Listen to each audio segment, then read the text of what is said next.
Hello, hello. Time for some miniKanren hacking.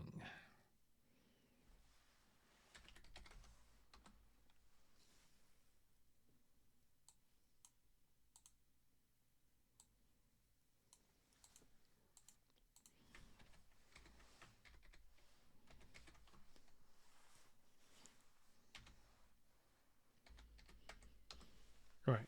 So what I want to play around with tonight is split environment.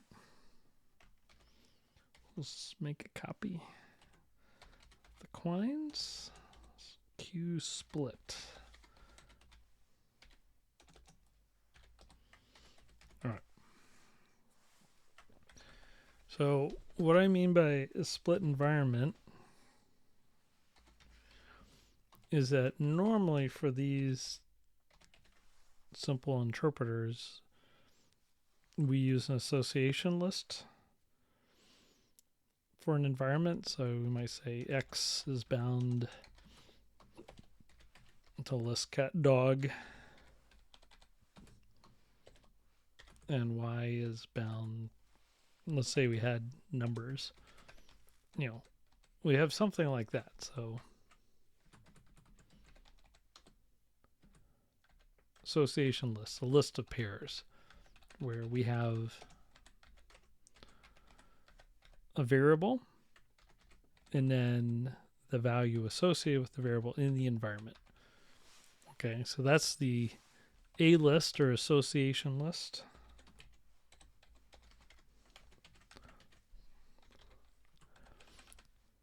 But another way we could do this,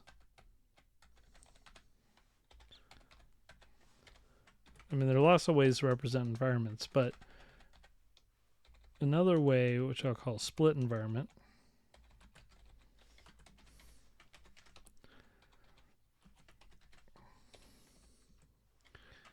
is we have two lists.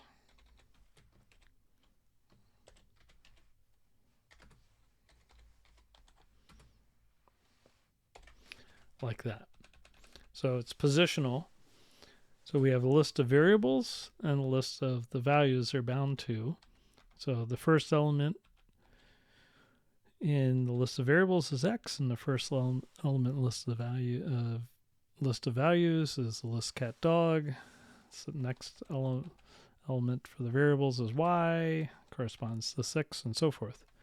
So this is a split environment representation. I think I first learned about this in Dan Friedman's B521 class at Indiana a long time ago. And at one point, I played around with this a little bit for miniKanren interpreters. And when I was at Utah, I was going to start a blog. And that was going to be my first blog post was on this. And I got carried away.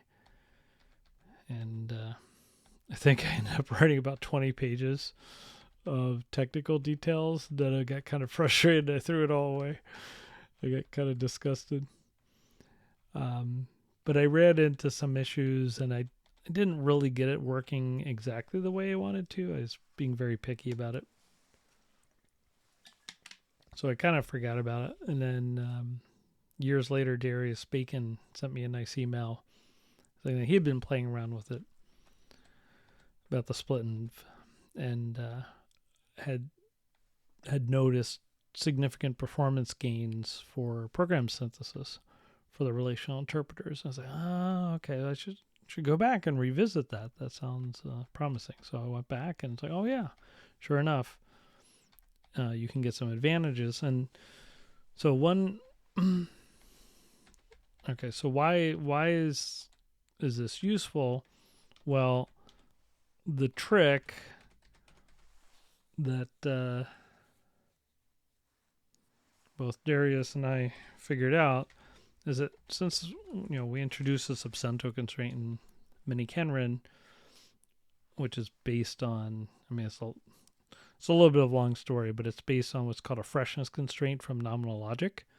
And I introduced the subcento constraint because we were having trouble with the quines interpreter with the fact that you could have the tag closure which we were basically treating as a reserved tag, that could appear inside an expression where really it's a special tag that represents part of a value, like a closure is a value.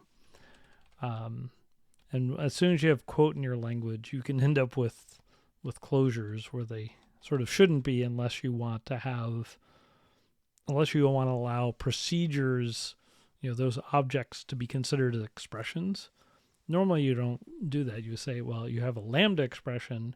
That's the expression. The value is a procedure, which we represent as a closure. So that's where the absento came from, that constraint.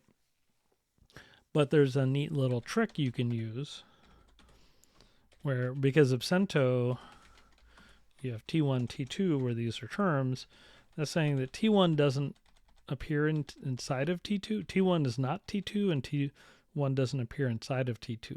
That's the constraint. Because of this,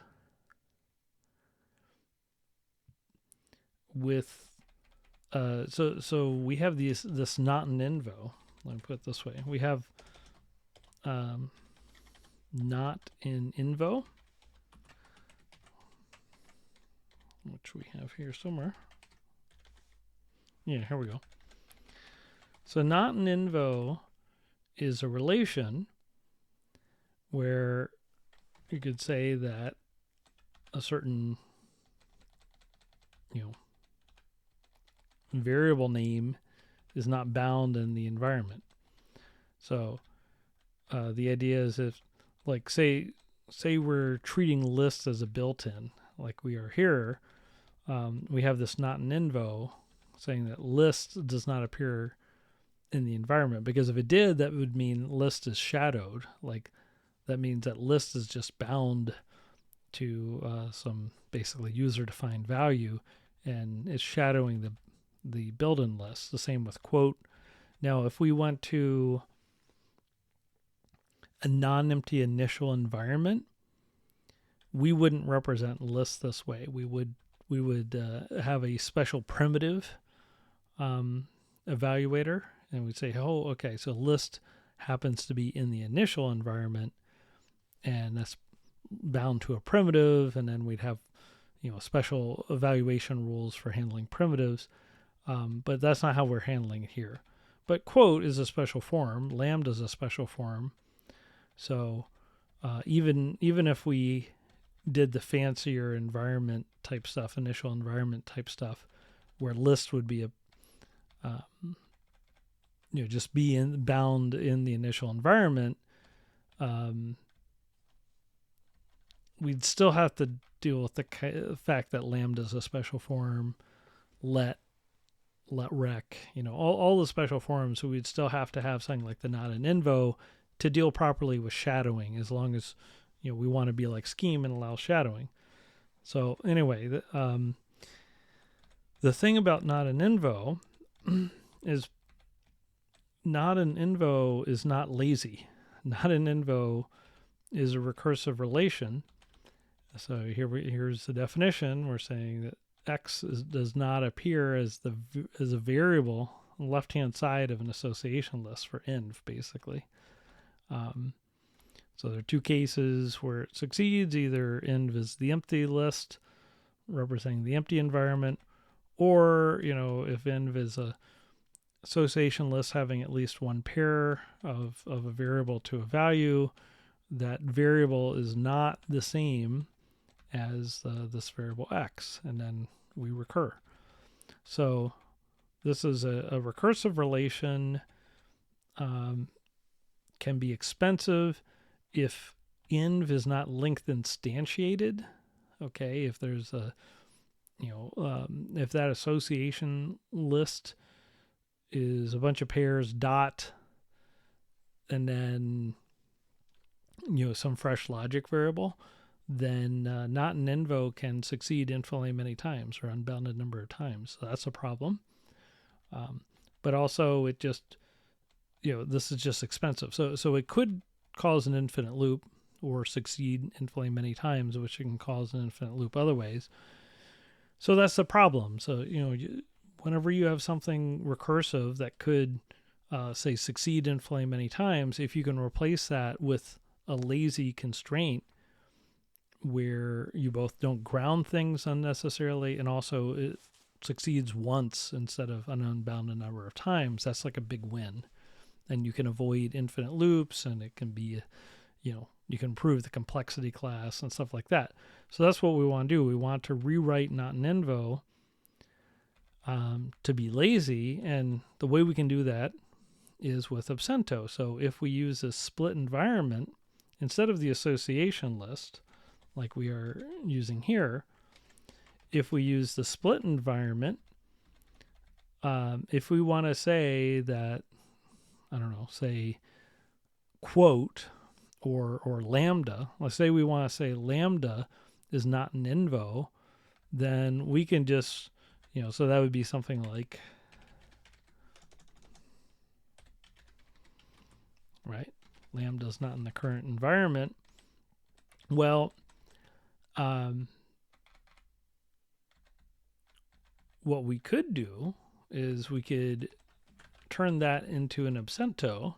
So that's equivalent to an absento of quote lambda to, in this case, the list of environment names, x, y.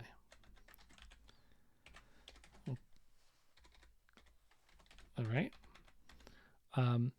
Now, the reason you'd want to separate the environment, the variable names from the values is, well, in the value, if there's a lambda, that's not a problem. We just want to make sure that the variable's not bound. Or if there's a quote here, that's a different thing. We just want to make sure that there's no shadowing in the environment. So we don't want to be overly eager with our use of absento. It might be okay for the value. I mean, in fact, often you would be okay with having values contain things. So we don't want to mix up the variables and the values. So we just want to have the not an invo on the list of variables. So that means we have to split up the environment, go from association list representation to the split list representation. So let's just take a look. Let's make sure it runs first of all. The current code.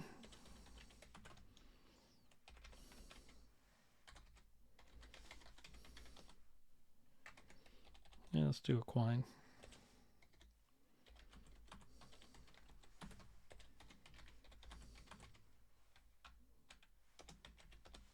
Okay. All right. So now let's look at environments. Okay. So we have things like lookup O.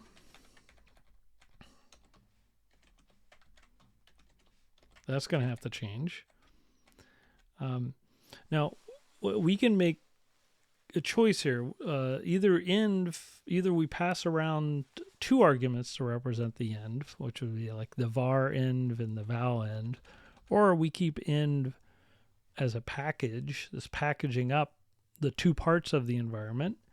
And so just pass around end like we always do. But then within something like lookup O, we can tear env apart into its two parts. So let's do it that way. So we'll say we'll do unification of env into, so we'll say it's a dotted pair, and we'll say env vars and env vals. All right, so there are trade-offs with both of these approaches. One thing here, it's a little annoying. Okay, so it's nice that we can just pass in env as it is. We don't have to change the interface to lookup O. But lookup O is recursive, so we're going to have to make sure to repackage env when we call lookup O recursively. So we just have to be a little careful with that. So, okay.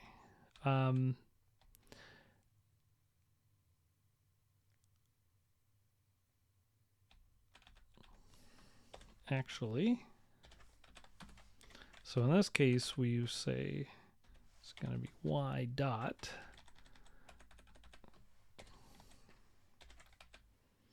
and then this is v.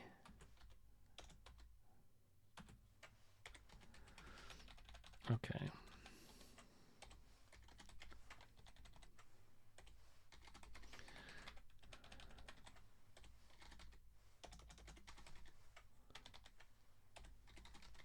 Not the greatest variable names, but in this case, you know, like for env, when we had association lists, we had a y as the variable, we had a v as the value, and then we had a rest. So now we have to break the rest into two parts. Okay, great. So this part's all fine. But here, rest, we have to be careful. We have to package up. Instead of rest, we're going to have to create a new dotted pair, a new env. And that's going to contain the rest of the env vars and the rest of the env vals. Okay. That should be all right. Proper listo that takes an env, but that env is only passed around, so it can be passed to val expo. Okay, so we're not tearing it apart. We don't need to know the structure. All right, not an invo. So this is the interesting one.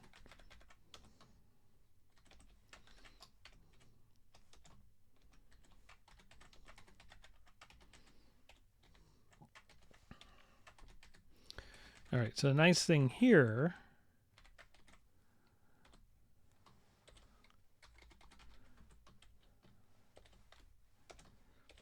is we can make this non-recursive. We still need to break apart env. Still need to unify env or dotted pair. So I call it env vars and env vals. Okay.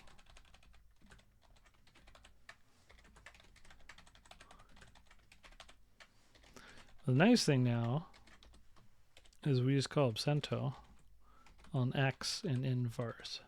So that's lazy and recursive. Non-recursive. Okay. Nice. So even if the environment's not length instantiated, non-invo will succeed at most once. Good. Now, we still have some other environment things here. So here's the empty list. That's still the same. Actually, no, it's not. Now it's a pair of empty lists.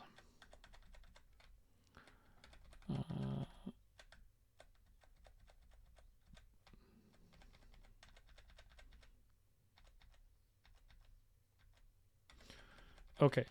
And then the only other thing is we have this extension of the environment. Now, one thing I could do, of course, is write helpers, environment helpers, and make the code representation independent with respect to the environment. Maybe that's a good thing to do. I'm not sure if that makes the most sense. You know, I'm thinking in the context of the book here.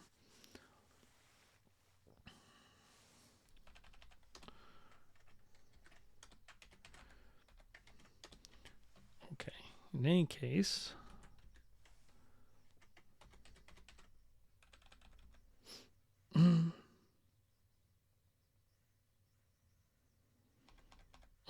interesting. Okay, so we're going to have to tear apart env hat.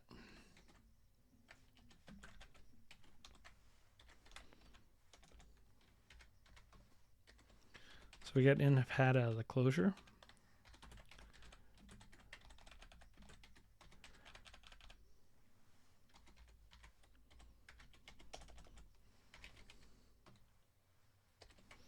in vars hat, in vals hat.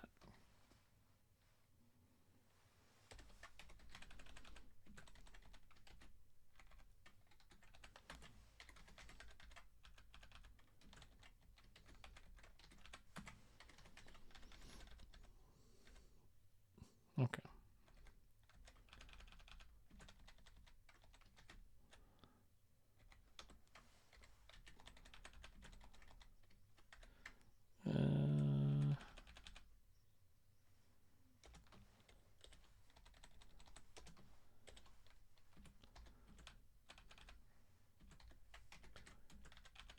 Okay, so this goes here. We got an X and we got an A.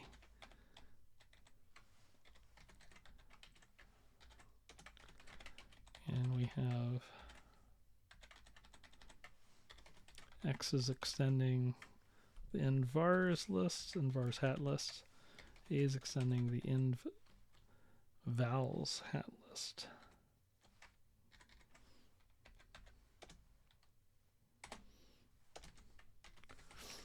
Okay, I think that's right. I think I got it right now. Yeah, let's see if it loads. Okay, let's see if it runs. Okay, let's try a couple tests.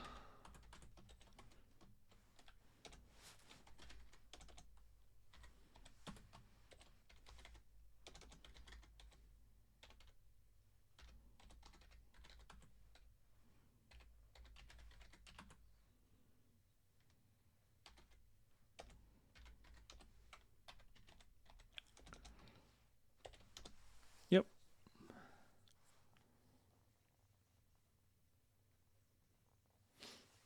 Nice.